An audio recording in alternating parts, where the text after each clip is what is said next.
A dor faz parte da nossa jornada. A dor da perda, a dor da traição, a dor da rejeição, a dor do processo, a dor da distância. A grande questão não é se nós vamos sentir dor. A pergunta é o que nós estamos aprendendo em meio a ela. Porque a dor é algo que conecta toda a criação.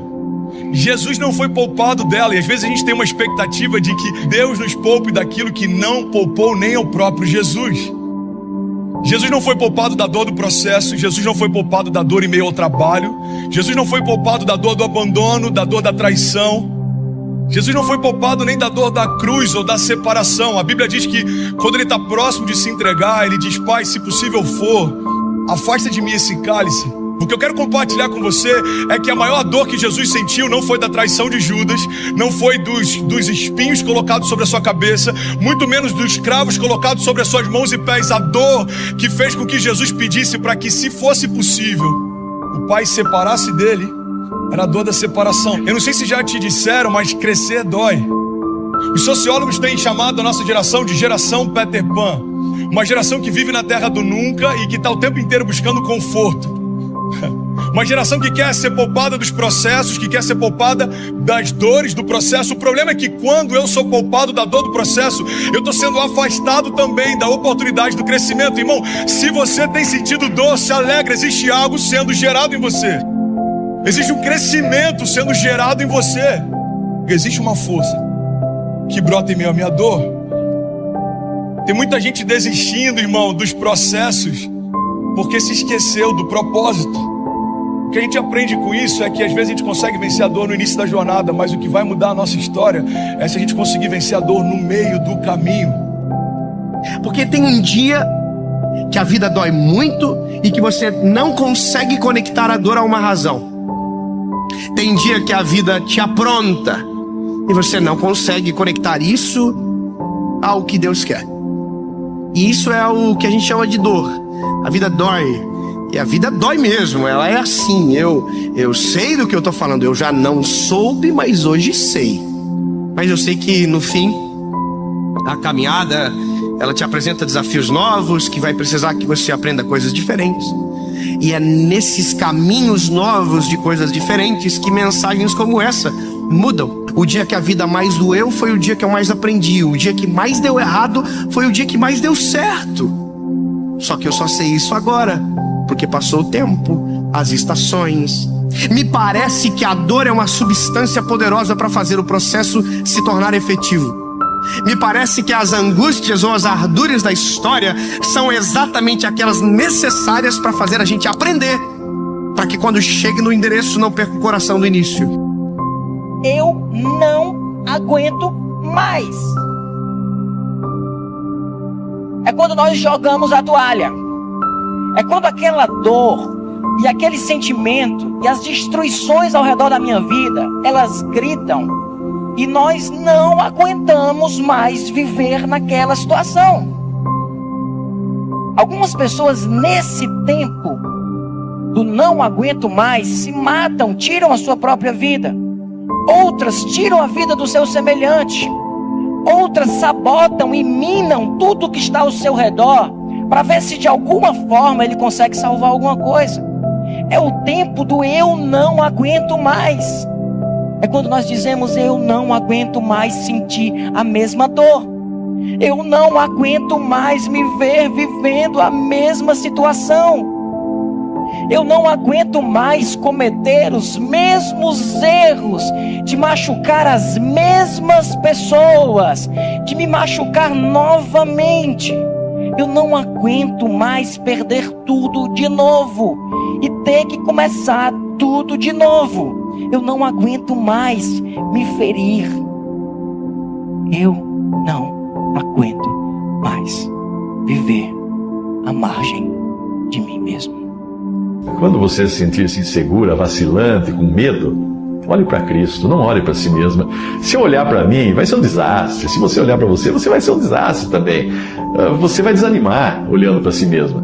Se olhar para Cristo, você estará olhando para a rocha inabalável. É nele que nós encontramos segurança, não em nós mesmos. Farinha de trigo. Você gosta de comer farinha de trigo? Crua. De jeito nenhum. Óleo, beber um copo de óleo, sal, uma colher de sopa de sal, uau, fermento, intragáveis ao paladar. Mas coloque tudo isso junto, misture muito bem, bata, amassa, sove, dê soco em tudo isso, coloque no fogo. Qual o resultado? Um delicioso pão. Assim é com os ingredientes da nossa vida aqui. São intragáveis quando engolidos separados e crus. Mas no final nós encontraremos o verdadeiro sabor que Deus tinha reservado para nós lá na glória. Os dias vão se passando, você tenta até manter a fé, mas parece que as coisas não mudam. Você de repente frequenta ou até chegou a ir em uma missa, um culto, para ver se algo mudava. Mas um vazio angustiante continua no seu coração. Como tatuagem, parece que essa apatia tomou conta do seu espírito.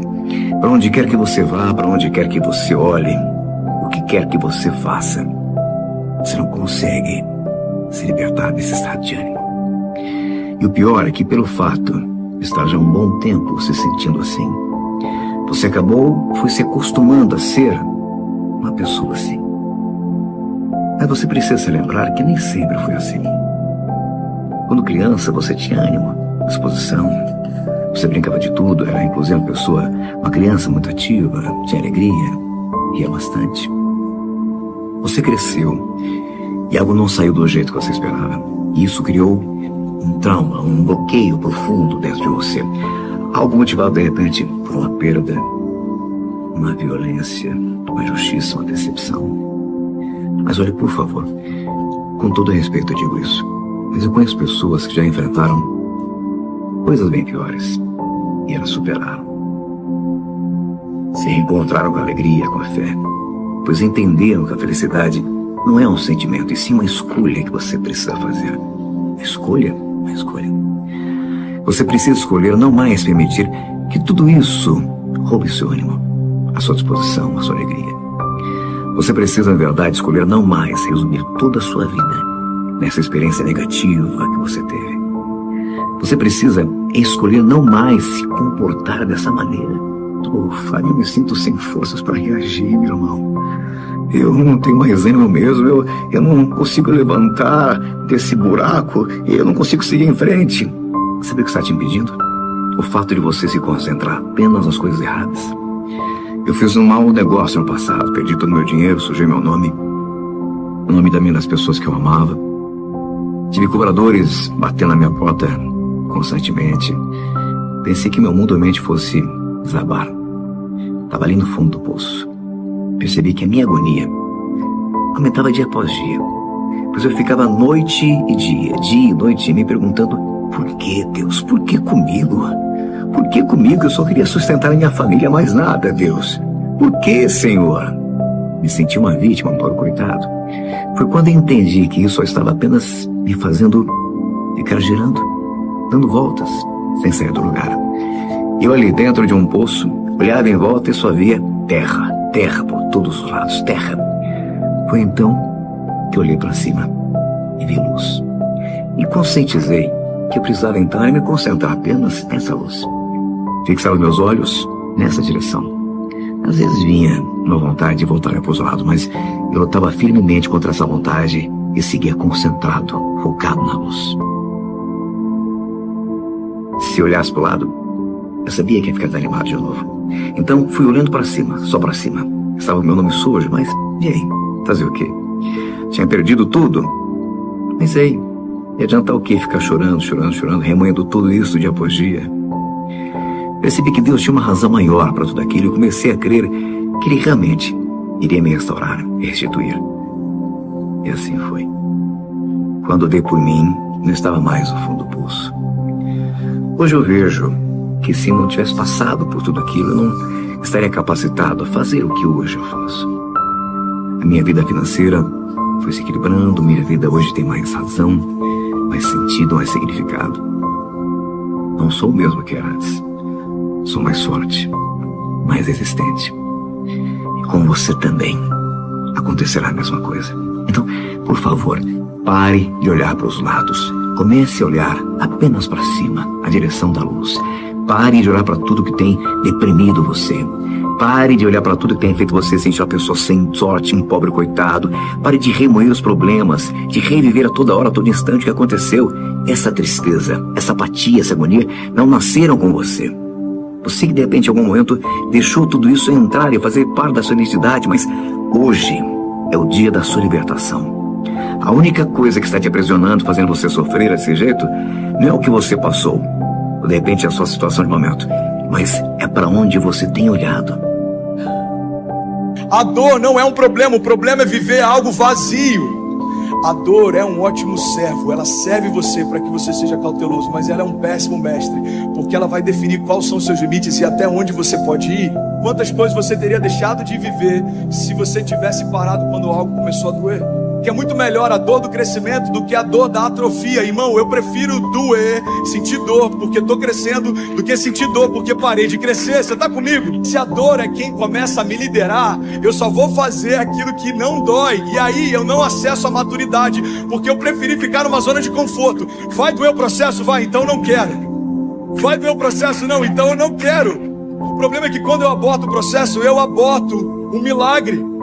Quando eu aborto o processo, eu aborto a promessa. A questão é se você vai deixar a dor parar você ou não. O que me sustenta no dia mau é uma visão e uma palavra. Visionários são homens que desenvolveram a capacidade de passear no tempo.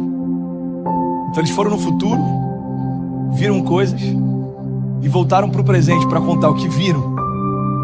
Todo visionário consegue ver além do seu tempo. Todo visionário tem uma visão que vai além das suas circunstâncias. Todo visionário consegue ver além da sua dor.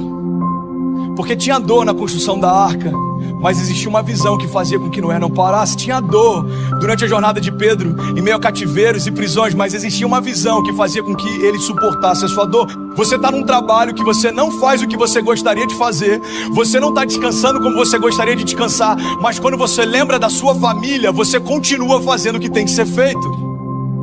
Porque a visão da sua família e do propósito pelo qual você faz o que faz é o que sustenta você no meio do processo. Irmão, se eu me esquecer da visão que Deus me deu para fazer o que eu faço, no primeiro combate, no primeiro conflito, eu paro de fazer o que eu estou fazendo. Por que tem gente que alcança o sucesso profissional e ainda assim se sente vazio? Porque não existe nada pior do que um sucesso completamente vazio de propósito. Você foi criado para criar algo eterno. E é por isso que se você gastar toda a sua vida com coisas que só terminam em você, você pode ter sucesso segundo os critérios dos homens, mas você vai se sentir vazio dentro de si. Estou muito fraco, eu estou cansado, eu não suporto mais isso. É muito a luta, é muito sofrimento, as guerras são muito grandes, eu não suporto mais, eu vou parar, eu vou desistir. Eu não quero mais, eu não suporto, eu não aguento mais. Não é assim que você fala? Não é assim que você está se sentindo? Não é isso que você tem dito para Deus? Eu não suporto mais, eu estou fraco, fraca, eu já não tenho mais forças. Há um tempo em que é preciso.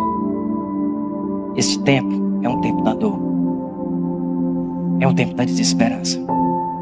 É o tempo da angústia. É um tempo do eu não aguento mais. Algo precisa acontecer na minha vida. Algo precisa mudar. Eu preciso abandonar as roupas usadas, que já têm a forma do meu corpo. Eu preciso esquecer os meus caminhos, que me levam sempre para os mesmos lugares. E se você está dando esse suspiro dizendo, eu não aguento mais, eu queria dizer para você que você não está sozinho. Você não está sozinho. Pessoas e histórias falam de você. Não importa o que você tenha feito. Não importa que pecados você tenha cometido. E muitas vezes eu errei. Muitas vezes eu não fui fiel como deveria. Mas Ele nunca deixou de ser fiel a mim. Então eu quero dizer para você que se o inimigo está dizendo que você não tem jeito, eu quero te dizer que tem jeito sim, porque ele tem poder para quebrar as cadeias da tua vida, para quebrar as drogas, para quebrar, sabe, os pecados, para quebrar esse sentimento de rejeição, de dor, o ódio, o medo. Eu quero dizer que ele te ama. Não tenha medo do processo, não tenha medo do projeto inicial, corra atrás dele. Mas o seu processo acontece mesmo é lá na sua vida, no seu dia a dia, a nos convencer de que nós podemos, de que a vitória está nos oferecida, que a vitória está diante de nós. E não peça ao grande arquiteto que faça modificações na planta para simplificar. Não, peça a ele forças para agir do jeito certo para chegar ao lugar. Isso é coisa de fraco. Dá para derrubar essa paredinha aqui que está me incomodando? Não. Passa, descobre um jeito de passar por ela. Dá para tirar o mar da frente? Não. Põe o pé na água. E aí você vai ver o que vai acontecer. Dá para derrubar as muralhas? Não. Grita na beirada dela. Essa metáfora é linda. Insista. Grita o quanto você pode até abalar as estruturas desta muralha que está impedindo você. Não tenha medo do processo, não tenha medo do projeto inicial. Corra atrás dele, corra atrás daquilo que é honesto, daquilo que é puro, e você não vai ter outro destino senão tornar-se puro também, purificar aos poucos a sua vida, o seu coração destes excessos que lhe enchem de medo. Eu sei que tem horas que parece que a gente não vai aguentar mais. Eu sei que tem horas que parece que a gente não vai suportar mais. Mas a Bíblia diz que o poder de Deus se aperfeiçoa sobre a nossa fraqueza. Você não experimenta o poder de Deus quando você está forte. O poder de Deus você só vai experimentar quando você estiver fraco. O poder de Deus só se manifesta, só se apresenta quando você não tiver mais força. É isso que Deus disse para Paulo, quando ele disse: Senhor, 3 vezes eu pedi para que arrancasse o espinho da carne, o Senhor não tirou. E Deus disse para ele: Paulo, a minha graça te basta, porque o meu poder se aperfeiçoa sobre as suas fraquezas. Eu sei que você está fraco. Eu sei que tem hora que você não suporta. Mas é nesse momento que o Espírito de Deus vai se apresentar a você e vai te fortalecer e vai fazer com que a força dele se manifeste em meio às suas fraquezas. Por isso que o mesmo Deus disse: diga ao fraco, eu sou forte. Não é que você é forte, é que o Deus que habita dentro de você é forte. Ele vai te fortalecer, vai te dar ânimo para você permanecer de pé no meio dessas adversidades. Seja pela dor ou seja pelo amor, tem que servir como motivação para você. Você tem que buscar aquilo, você não pode deixar aquilo te derrubar, você tem que usar isso como força. E fazer as coisas com verdade, com intensidade, com fé. E quando você faz assim, você conquista. Seja você quem for, seja qual for a posição social que você tenha na vida, a mais alta ou a mais baixa, tenha sempre como meta muita força, muita determinação e sempre faça tudo com muito amor e muita fé em Deus. Que um dia você chega lá. De alguma maneira, você chega lá. Seu pior inimigo é a natureza pecaminosa que está em você, que tenta todo dia te levar para longe de Deus. Dentro de você tem 2 naturezas, a carnal e a espiritual. A que você mais alimenta é aquela que vai prevalecer sobre a sua vida. Então, pior do que o diabo é a natureza pecaminosa que está em você. Essa natureza corruptível, essa natureza adâmica que veio de Adão, que tenta sempre nos levar para longe de Deus. Essa é pior. Pior é o teu eu, pior é essa natureza carnal, que tenta sempre ser mais